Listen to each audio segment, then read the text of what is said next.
So, Mr. Laxe, thank you very much for your time today. How has it been witnessing the reaction to Sirat, all the way from Cannes to now the European Film Awards and maybe an Oscar nomination? It's been great. In Cannes, we felt something. We felt that the film was not only a film. We felt that the film was also a ceremony. And now, after all these months, we know that it's also shock therapy. Bam! And so it's also because you have time, so you can see how images really stay into spectators. You know, after months, a lot of people came to us and tell us, "Wow, I'm still feeling the film. You know, the film is in my skin," and that's the power of cinema. We are happy because we really trust on images, on the complex relation between an image and the human metabolism. And in the US, it's been also quite funny. Well, right, because it's been getting a lot of attention in the US. I mean, do you see that as a really hopeful sign that Hollywood's kind of more opening up globally, or even that audiences are a little bit more keen for more radical cinema, maybe? We are living on a really particular moment. It's for sure Oscar Academy is more open, more young. And I think that also we are being tired of watching the same films, I think, you know? I mean, human beings feels truth, feels when something was made with guts. This is something that is impossible to copy, the guts, you know, you know? It's also like a tough film to recommend without spoiling it because of the impact that it has, like you say, the guts. And I mean, one way I've found to describe it to people when recommending the film is to talk about it as like an act of savage transcendence. And it's that transcendence that really fascinates me, the way that your images speak to the subconscious. Yeah, can you tell me a little bit more about your approach? So I try to preserve the images for myself. I try to protect them. You know, this is the problem nowadays in cinema, you know, that the images have too much weight. The images are instrumentalized to say some things. But when you want to say too many things, you don't say nothing. And this is the problem nowadays, that they arrive really thirsty and tired. The images in the films are dead. They are not alive. I mean, there are a lot of films, good ones, films that they are nominated too. I'm sorry to say it, but they don't have any image, no one image. And this is about this. It's about images. Obviously, they have images. They are just images that say things, but they don't evoke nothing. They don't have the power, the wildness, the organicity that an image needs to have. You know. The symbolism, the universal archetype, all these things, you know, that an image has. So,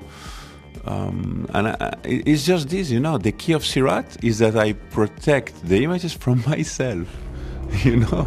Es mi hija. Hace 5 meses que no sabemos nada de ella. Hay otra fiesta en el desierto. A lo mejor estará por ahí.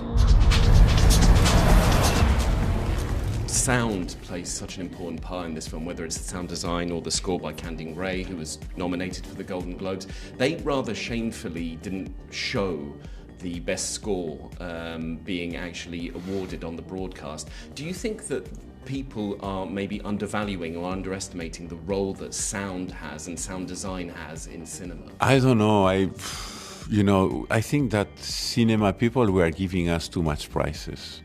I don't know. Do you give this amount of prizes in journalism? No. I mean, so in a way, we have to be calm. I mean, I think it's enough. I mean, we are receiving a lot of prizes. So I don't know. But I think in any case that sound, I mean, it's part of this ontology of cinema. I mean, when I'm imagining an image, it has sound. You know. It's not something separated, and that is the key also of Sirat, you know, that you don't know where the image ends and where the sound starts. You know, it's really a sculpture. Sirat is a monster, it's alive, you know, it's, you know, boom. Yeah, no, it is that, and that as you say, is so important, because I mean, I saw this on the big screen and I've been telling people to go see it on the big screen, but that feels more and more threatened nowadays, the big screen experience. And one of the people nominated here at the European Film Awards this year, Stellan Skarsgård, recently said that films need to be seen in cinemas, and that's where they should be seen. And there are other people, like the co-head of Netflix, for example, that says that going to see films in cinemas is an antiquated idea. What are your thoughts on that? I will never work with a platform that don't respect the chronology of cinema. Cinemas have to go to cinemas. The theater is a place for catharsis. It's a place for transformation. What is happening in a cinema doesn't happen in the house. This is the soul of cinema. Is this, this is the key thing of cinema. When you are with other people, there is a subtle, a sacred exchange of energy with the people. It's not the same watching a film one day than another one. The same people, same film. It's really a mystery what happened. It's a ceremony. It's a ritual. Like in Sirat, people on the dance floor. Your body is reacting on a different way. So you can say to this guy from Netflix that he's completely wrong, poor.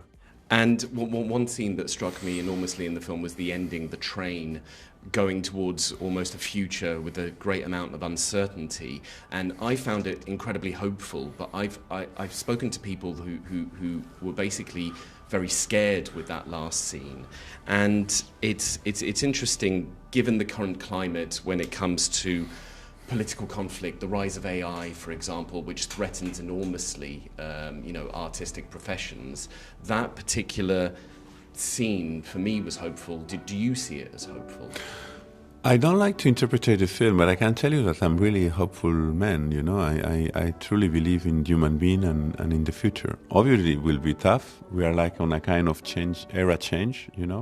So sometimes when two eras are changing, it's like a fade, of two images. Sometimes the past come to the present with more presence, but at some point it will fade, So I'm really optimistic, and I like test. I truly believe in life, and life will test us, will push us to a place that the only answer will be to be more human. So thanks Netflix, thanks IA, thanks all these dehumanizations things, because you are gonna make us more human. It's interesting that you mentioned dehumanization, because very lastly, I had the pleasure of speaking to Juliette Binoche last year, who's the president of the European Film Academy, and she said that one of her goals with her role and with cinema was to rehumanize society through cinema. Do you think that cinema has the power to do that, to rehumanize us? I think that cinema and art is a way to heal the collective imaginary. In a subtle way, we are doing it. We are healing. Yesterday, I was with most of my colleagues, Masha, Joaquin. And our films, they are a reflection of a society that is trying to look to the wounds, that they are trying to heal this transgenerational pain that we have, to stop this chain of pain. This is a problem nowadays. That we suffer. So we provoke sufferings. So yes, I think that cinema can elevate our conscience, hopefully. I truly believe. Yeah. Sorry? It's a good note to end on, the hopeful note. So, Mr. Laxe, thank you very much for your time. Thank you, David. Thank you.